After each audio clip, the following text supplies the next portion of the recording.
Ça veut dire qu'en fait, on augmente les importations. Ça veut dire que la France n'est plus compétitive. Ça veut dire tout simplement qu'on a reculé. Alors, encore, bien sûr qu'il y a eu plus de croissance et d'emplois, ça c'est vrai. Oui, ce n'est pas rien. C'est pas rien, mais la dette, ce n'est pas rien. 10 000 euros de plus par Français. Alors, 680 milliards d'euros de plus de dette aujourd'hui. Je vais vous répondre parce que plusieurs choses. D'abord, ce sont les mêmes qui vous expliquent qu'il y a plus de dettes et qui, pendant la discussion du projet de loi de finances, introduisent par amendement, essayent d'introduire par amendement dans le projet de loi de finances plus de 40 milliards d'euros de dépenses additionnelles. C'est le gouvernement. Ça, c'est les Républicains. Non. C'est le gouvernement qui a créé l'amendement le plus cher de l'histoire des finances publiques. Je vous cite les chiffres, vous me coupez, je vais essayer, si vous permettez, Damien Abad. Laissez Agnès Pannier-Runacher. Si vous permettez, je vais essayer d'aller jusqu'au bout de mon propos. Je vous ai écouté bien volontiers, je vais aller jusqu'au bout de mon propos. Vous parlez des prélèvements obligatoires. Je ne sais pas où vous avez vu que les prélèvements obligatoires avaient augmenté. Ils ont augmenté sous Nicolas Sarkozy, c'est parfaitement exact. Je crois même que Valérie Pécresse était secrétaire d'État au budget.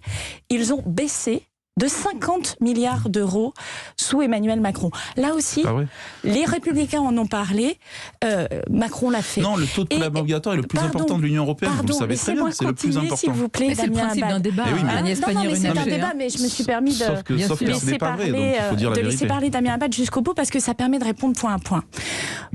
Vous parlez de la richesse, mais un taux de croissance, c'est très exactement la création de richesse du pays. Et 6,7%, qui n'est pas le chiffre que je donne moi, mais qui est le chiffre des économistes, c'est le plus important chiffre en 50 ans. Vous parlez de la balance commerciale. Mais parlons-en de la balance commerciale. Parce que vous avez raison de dire que c'est un des points noirs encore à régler. Mais lorsque on parvient justement à relocaliser 620 chaînes de production en une année seulement. C'est comme ça qu'on redresse la balance commerciale. Si vous voulez, nous avons trouvé une situation qui n'était pas formidable du point de vue des finances publiques. Emmanuel Macron fait partie du précédent quinquennat. Si je puis me permettre, il y a une continuité. Je pense que la plus grande augmentation de la dette, elle s'est faite sous Nicolas Sarkozy. Donc il faut aussi le rappeler. Et c'est un bilan sous Nicolas Sarkozy où Valérie Pécresse était partie prenante du gouvernement, en charge du budget, donc de sujets qui étaient assez centraux sur les finances publiques, et où en fait on sort de ce mandat avec une augmentation des impôts, un taux de croissance à 0 et un taux de chômage à 2 chiffres. Et une crise financière à ce moment-là. Et pardon, la crise que nous venons de traverser, elle n'est pas plus importante. C'est la crise du siècle. Donc soyons sérieux. Si on doit exercer des chiffres, soyons sérieux, et on voit que la politique du président de la République, non seulement elle a protégé les Français, et moi j'aimerais savoir où on aurait dû faire des économies. Si c'était les commerçants et les artisans qu'il ne fallait pas aider, si c'était les salariés qui devaient perdre leur emploi parce qu'on n'aurait pas activé l'activité partielle. C'est ça l'enjeu. Non, d'abord, vous ne ferez pas le coup du bilan de la droite. Depuis 2007, ça ne nous a pas échappé, la droite n'a pas gagné une seule élection présidentielle. Entre-temps, il y a eu François Hollande, et il y a eu un ministre de l'économie de François Hollande qui s'appelait Emmanuel Macron. Et c'est vrai, vous avez raison sur un point, il y a une grande continuité entre le hollandisme et le macronisme.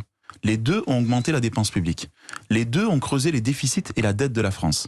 Les deux ont augmenté les impôts. Et sur le taux de prélèvement obligatoire, vous ne pouvez pas dire cela. La vérité aujourd'hui, c'est que le taux de prélèvement obligatoire, c'est le plus important d'Europe. Vous pouvez... Non, mais attendez, je peux pas vous laisser dire que la France a augmenté que Emmanuel Macron... Non. Je sais qu'en marche, vous avez du mal avec le débat, mais il va falloir quand même s'y habituer parce qu'on commence à rentrer dans une campagne présidentielle. Et ça, je veux terminer là-dessus. Vous avez dit qu'Emmanuel Macron avait augmenté les impôts, il les a baissés de 50 milliards d'euros. De 50 milliards d'euros. Et la taxe sur les carburants, Madame Pannier, on en parle ?